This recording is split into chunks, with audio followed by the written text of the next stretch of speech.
notre paracha, parachat Béchalach. D'accord? Donc dans le paracha, qu'est-ce qu'on va voir? Que le Ham Israël va traverser la mer et pendant leur traversée, ils vont entamer un cantique, d'accord? Donc là, ça s'appelle la Shiratayam, Azia Shir Moshe, Ouveni Israël, d'accord? Maintenant, comme vous le savez, à la fin d'une paracha, après la paracha, on a l'habitude de lire la Haftara. En général, enfin c'est pas qu'en général, c'est tout le temps, la Haftara a un lien, d'accord, avec la paracha. Elle vient mettre l'accent sur le point fort de la paracha. Maintenant, quelle Haftara on lit à Parashat Béchalach? Alors c'est très connu, c'est Vatachar Devora, c'est ce qu'on appelle Shira Devora. Dvora, c'était une prophétesse, et après une guerre, elle va faire un cantique, elle va entamer un chant. Et c'est ce qu'on appelle Shira Dvora. Quel rapport entre la Haftara et la paracha? Vous l'avez compris, c'est que dans la paracha Béchalach, on a fait un cantique, on a fait un chant, et dans la Haftara, on fait aussi un chant. D'accord? C'est clair? Très bien. Maintenant, en réalité, Parashat Béchalach, on ne la lit pas seulement cette semaine. Il y a un deuxième moment dans l'année où on lit Parashat Béchalach. C'est quand?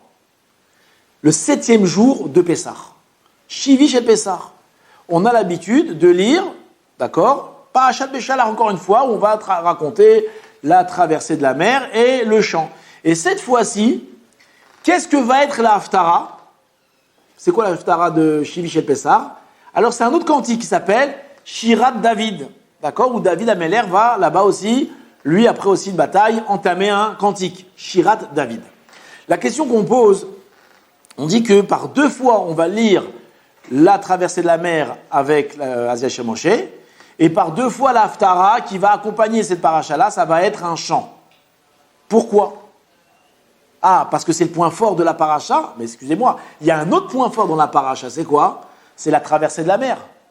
Et lorsque on regarde dans le Navi, dans le prophète, dans le livre de Yoshua, Josué, là-bas, on trouve un épisode incroyable où là-bas, le Ham Israël va, pour entrer en Eretz Israël, devoir traverser le Jourdain. Et qu'est-ce qui va se passer? Miracle extraordinaire, le Jourdain va s'arrêter et on va traverser le Jourdain à pied sec. Donc on voit que quoi? Dans le livre de Yoshua, il y a un passage qui ressemble à notre paracha, savoir le traverser de la mer. Donc, qu'est-ce qu'on aurait dû faire? On aurait dû, comme on lit 2 fois dans l'année, Parashat Béchalach, une fois en Haftara mettre un chant, et une fois mettre la traversée des Bnei Israël à pied sec, le Jourdain. D'accord? Pourquoi dans 2 fois on a choisi de mettre une shira et on n'a pas rapporté le fait du miracle de traverser la mer à pied sec? Qu'est-ce que vous dites, messieurs? En réalité, la réponse, elle est très simple. Elle dit qu'en réalité, le miracle en soi, il n'est pas important. Ce qui est important, c'est qu'est-ce qu'on fait du miracle. Traverser la mer, c'était pour Hachem, c'était rien. D'accord? Même pour nous, c'est rien. En réalité, tous les jours, il nous ouvre la mer. Tous les jours, il nous donne à manger. Tous les jours, il nous protège de tous nos ennemis. Tous les jours, il nous fait des dizaines de miracles. Mais ce qui est important, c'est qu'est-ce que tu fais avec ce miracle. Et qu'est-ce qu'on doit faire avec un miracle? On doit louer Hachem, on doit remercier Hachem. Et c'est pour ça que par 2 fois, c'est Dafka la Shira, précisément la Shira, le cantique qui va être mis, d'accord, en évidence comme ça. De la même façon, des gens, ils réclament des miracles, ils veulent des miracles. En réalité, il nous fait des miracles. Mais si tu veux que Hachem te fasse encore plus de miracles et encore plus de bonnes choses, alors au moins aie la reconnaissance.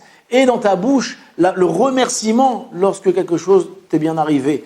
D'accord? Lorsque tu es parti aux toilettes, d'accord? Sache que c'est un miracle. Alors, et au moins l'intelligence de remercier Hachem de ce miracle, de faire la bracha Asher Yatzar avec ferveur, avec kavana. D'accord? Et si un homme, et ça c'est écrit dans les livres, que si un homme il s'habitue à remercier Hachem des miracles qu'il lui fait, alors Akadosh Baruch Hu, il va continuer à lui faire des miracles. Parabole, à quoi la chose ressemble? Un jour, il y a un papa, il a acheté un cadeau à son fils.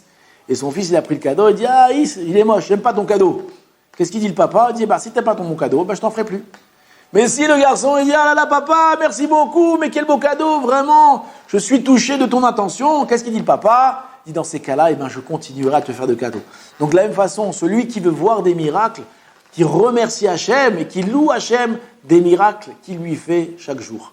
Shabbat Shalom.